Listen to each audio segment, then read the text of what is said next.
Good day, everyone. Welcome to Global Inspiration. We're so lucky today to have a very special guest. She is an Alzheimer's ambassador with Alzheimer's Association. She's a community leader and an advocate for women's rights. Ladies and gentlemen, Fatou Ceesay. Welcome for coming here. Before we will proceed to the interview process, I'd like to remind the viewers to hit on the red subscribe button and the bell button so you will get a notification every time there is a new video being released. Ladies and gentlemen, Fatou Ceesay. Thank you. Good afternoon. And I would like to add that Fatou is also an Alzheimer's Advocacy awardee, and you are also a nominee of Young Athena Professional Award. My goodness, that's really good. That's really good. Well, thanks for having me. Yeah, thank you. So I am curious, and the viewers are also curious. How long have you been in America? I've been here nearly 20 years. Oh. A few months shy of 20 years. Oh, okay. Just like me, I've been in America. Will be 20 years next year, July. Okay. July. Mine will be January 2021. Okay. So, did you go to college here? Yes, I went to, I did my undergrad here and also a graduate certificate here. So I went to Edgewood. All of them are in Madison. Okay. Went to Edgewood, and then from there I went to the UW. Yeah. That's really good. What exactly do you do? Because there's a lot of viewers, even myself, when you have questions about Alzheimer's, you ask Fatou. So what exactly do you do? Do you have a business? Do you go to work, or what do you do? Yeah, so it's funny you actually mentioned that, because I get questioned a lot about Alzheimer's when friends and families and people who just know my work have questions on that. It's easy for them to contact me, and it's always my pleasure to answer their questions as much as I am able. Alzheimer's is one of those things that are personal for me. Okay. So one of my grandmother had it on my dad's side, but also my work, we tend to work with a lot of people who have Alzheimer's, because we work with the elderly. So you asked about my work. I own a home care agency. Oh, okay. It's called Cairasu Home Care, and we work with the seniors throughout Dean County. Oh, that's good to know. That's good to know. Yeah. So I understand you're so active. You're all over the place. You have the Alzheimer's Association. You're a community leader, and you advocate women's rights. Can you explain some of this advocacy or talk more about this? So as far as advocacy, you're right. I did all of this, and I continue to do the women issue advocacy, the Alzheimer's policy advocacy, and the latest one that I've added on my list is actually immigration advocacy. Oh, that is okay, that's good. Yeah, that's something very new that Joanne Gruber-Hagen, who you know, and I have been working on. So mainly the Alzheimer's advocacy, like I said, there is Alzheimer's is one of those things that does not have a cure at this point. There is no treatment, and there isn't even anything that could slow it down. Yeah. So for that reason, it really demands that all hands on deck kind of thing, that everybody needs to get involved, and we need to look at it in all angles, not just care and support, but also on the policy aspect of it, so we can speed up the process, the research, to be able to get to that point of getting the treatment. And that's with research is going to require a lot of funding, which has to go through the government. So that's where my policy advocacy that's good. Comes so, my friends, I would like to mention this. Fatou is wearing a national dress from West Gambia? No, it's just a regular West African clothes. Yeah, and she's from West, the Gambia, the West. Africa. That's why she's wearing that. So you own a senior agency, a senior care agency, correct? Right. So as an owner, can you define what Alzheimer is all about, and can you give symptoms? Because my mother is 78 years old, and we noticed that she's experiencing a very mild of this Alzheimer's. Oh, okay. So, well, Alzheimer's, typically it is a gradual loss of memory. Yes.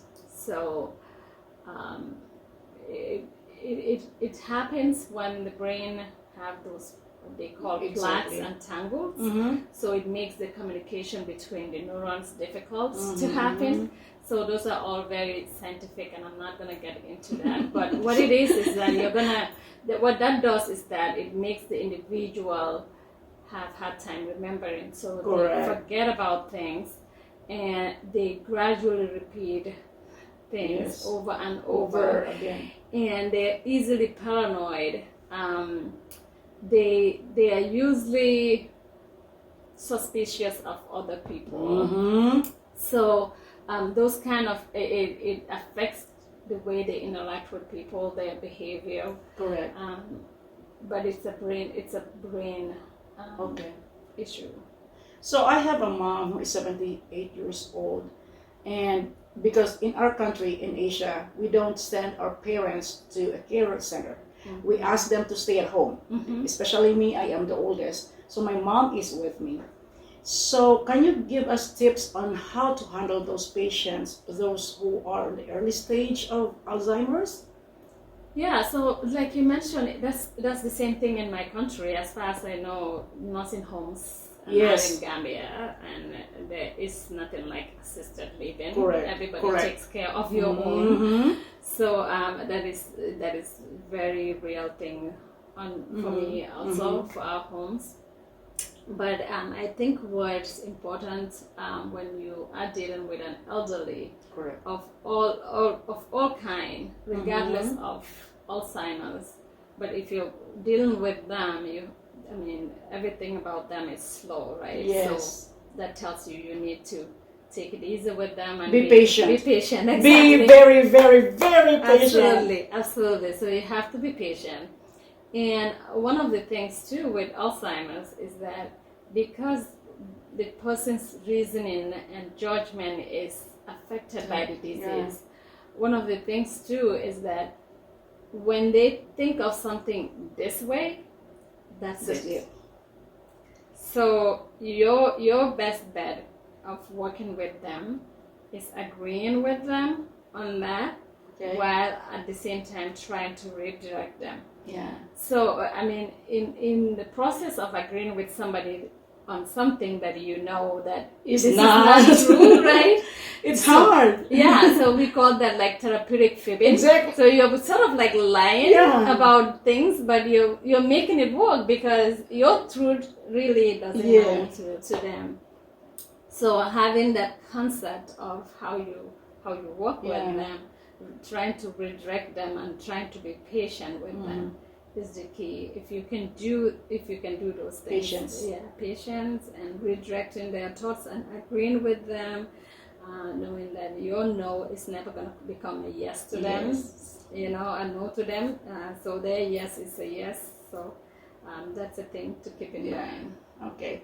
So I have a question. I know you are doing a lot of Alzheimer's, and I know you're familiar with Bob DeMarco, and he is an Alzheimer's reading room guru, whatever. He said, and I want you to comment, Alzheimer's caregivers, just like your senior care agency, Alzheimer's caregivers ride the brightest, the fastest, and the scariest emotional roller coaster ride every day. Could you please elaborate? Or make a comment on that? Well, I agree with him. I'm not super familiar with Bob. Okay. And I've never heard of this code. Even though I'm in the arena, but there is so many experts out there. But that is the truth. That is the truth. The absolute truth. The fact that the behavior is unpredictable. Yes. and the fact that the emotional roller coaster of it too. You're dealing with unpredictable behavior. Yeah. You're dealing with a gradual decline of someone's brain, someone you love, and you're noticing this gradually. You're seeing your loved one change, and change for the worse too. It's a difficult thing, and Bab's thing reminds me one of the sayings that we always say is that you start losing your loved one to Alzheimer's before they are dead. So it's like a double loss. You lost them when they are actually alive. It hurts when your parents are acting like that. Yeah, when you can see the changes in them, it's not the same person to a point that their thinking and everything is so distorted. You as the loved one looking at that and dealing with that as a caregiver, it's a really emotional ride to take. So I agree, it's an emotional thing to deal with. Fatou, I have been to 4 events with International Women's Day, and I know you and your group is so active about having one gathering every year. Mm-hmm. Can you tell me how it started? Do you have major sponsors? The event is very, very successful and it's growing every year. Mm-hmm. So can you share about International Women's Day? So Women's Day came about because a group of us used to meet monthly and do, it's sort of like a savings club. Okay. So then we'll meet and then we'll give money to someone, like we'll all contribute the same amount. And this month, somebody is going to get it. Okay. So through that savings club, we make sure everybody takes a turn and everybody gets their money at some point. So through that, we had discussed about having to do something in the community that will bring everybody together, and it should be fun. Yes. And, so it is from that conversation that we decided that we are going to start International Women's Day. That's good. And so the Women's Day have been about 7 years? Yeah. It's been incredible. It's been incredible. It's very successful every year. Thank you. And that success definitely is the community takes the credit for that, because we could call you all, and then if you don't show up, then the success is in there. Correct. But we have groups that are involved with that. So obviously, Senegambia Women's Association is the host of the event, and then our sponsors, MGNE, Madison Gas and Electric, have been incredible support, and from the onset, Zanta Club of Madison have been a sponsor and a very huge participant in this. And Pamana. Oh yes. Yes. So the Filipino Americans are also heavily involved with this event, which we very and much other Asian groups too. Yeah, we have the Shunsign Dance group. Yes. Those are the Indian singing. Indians. They are the Indians and the Chinese. Yes, it's a very diverse group. It's a very diverse group. And then we added the Isthmus arts and culture. So I mean, it's just an incredible event that every year all of us come together and celebrate the achievements and accomplishments of women. And that's good that you started that. Yeah, it's very good. So it's great. We appreciate all the support that comes thank you. with it, and I appreciate that too when you invite me and the Pamana group. Yeah, so I was glad that you all can participate in that. So this is my favorite question to all my guests. So I am asking you now. I know you're very busy. You're all over the place. Fatou Ceesay. Who is Fatou? Oh, that's my friend. But what do you have a spare time? Do you cook? Do you go out watch movie with your kids? Do you garden? Do you sing? Do you dance? What do you do in your spare time, Fatou? Do you have a spare time? Actually, yes, I do have a spare time. before COVID, Sundays were my me time. Okay. So Sundays I would just completely rest. Yeah. So now with COVID, I'm working from home. So every day is a rest day now. I'm just kidding. Yeah. I mean, it's not even a rest day. You're working. I'm working from home, but I also feel like, if you're just used to, like you said, just used to going, Yes. and then now you can't go. Yeah. You're always home. One of the things that I always prioritize is family time. Correct. I always spend time with my kids. We have movie time, and we have now a ritual of doing exercises together. Oh, that's good. Yeah, so we do that. So when you talk about dancing, yes, I love to dance. I love to dance too, but a lot of times my dancing is Zumba. Okay. So that's part of my exercise. And as far as cooking, gardening is not my thing. I love flowers. I know you call me, like, I need your help. Yeah, garden. I need to hone my skills on that. I really need help knowing how to do that better. But I'm a good cook. Yeah, that's good. I'm a good cook. I wouldn't say like I love cooking, but I'm a good cook and I cook. So I don't like junk food. Yeah. So most times what I eat is what I cook. Yeah. So if it was gonna be my job to cook, that's not gonna be a thing. But for my own eating, I do cook because I love eating healthy. Yeah. So how many kids do you have? And how you manage? I know you're a very busy woman. How do you manage your time between family and your being a community leader? I do, like I said, I do prioritize my time with my family, my work, and my activities in the community. I have 2 kids, a boy and a girl. Oh, that's good. Yes, and I also have a niece who's also my kid. Yeah. You probably know Fatou. Yeah. Yes. So I have 3 kids, I should say. Yeah. So 2 girls, 1 boy. Yeah. Yeah. So, okay. So I make sure I spend time with all of them, and I make sure my priorities, right? Yeah, whatever your priority, family first. Family first, then of course our work, and then give time to the community as well, because it's our collective responsibility to give back to the communities.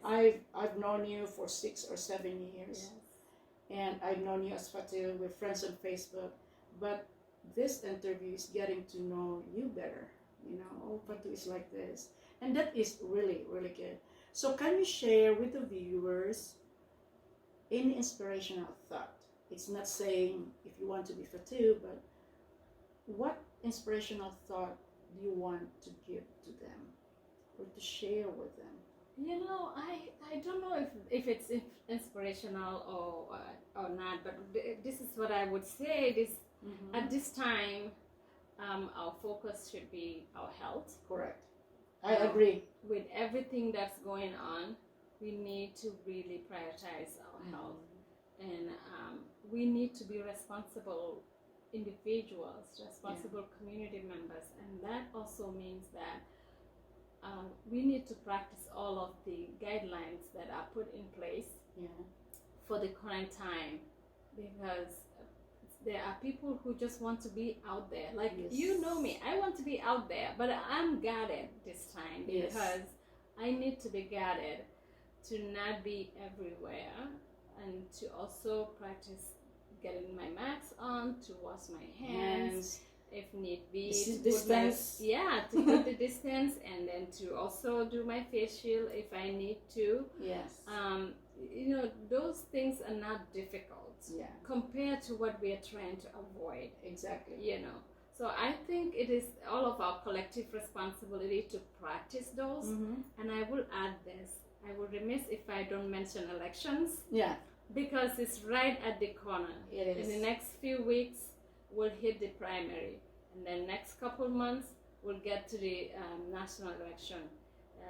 it is so incredibly important, and I know this is true for every election, but this election not only demands it, it requires that we all participate in voting. Correct. We have to vote, and we not only have to vote, but we have to vote for the right candidates. Correct. Because we see what's happening right now. Mm-hmm. It's not the America that we want to come to live in. Mm-hmm. Things have changed to a point. It's like, is this the same country I had always wanted to be, to come in? Yeah. People are running over here for their freedom. Correct. And to see protesters even be bombed with National Guard or people in uniform, that's not the image that America should be portraying. So, and we can change that. Yeah. And the only way we can change that is through voting. I will tell your audience to please vote. And the audience could also do a actual voting, or they can do it as an absentee. Absentee, yes. You can do either or. In this pandemic, I did already mine, so I did absentee. Yeah. So I recommend that you do absentee. Me too, I am an absentee. Yeah, so, but if you didn't, you like to be going on the there ground, no, please, by all means do it. Vote. Yeah. So thank you very much, Fatou. I totally appreciate you coming here. I know we have some problems because of GPS, but that is okay. You are here, and this interview is very successful. To the viewers, this is Fatou Ceesay, and she is a community leader, an advocate for women's rights, and also an Alzheimer's ambassador. Thank you very much. And thank you for having me. Yeah, and for the viewers in Global Inspiration, be seen, be heard, and be an inspiration to the world. Thank you very much.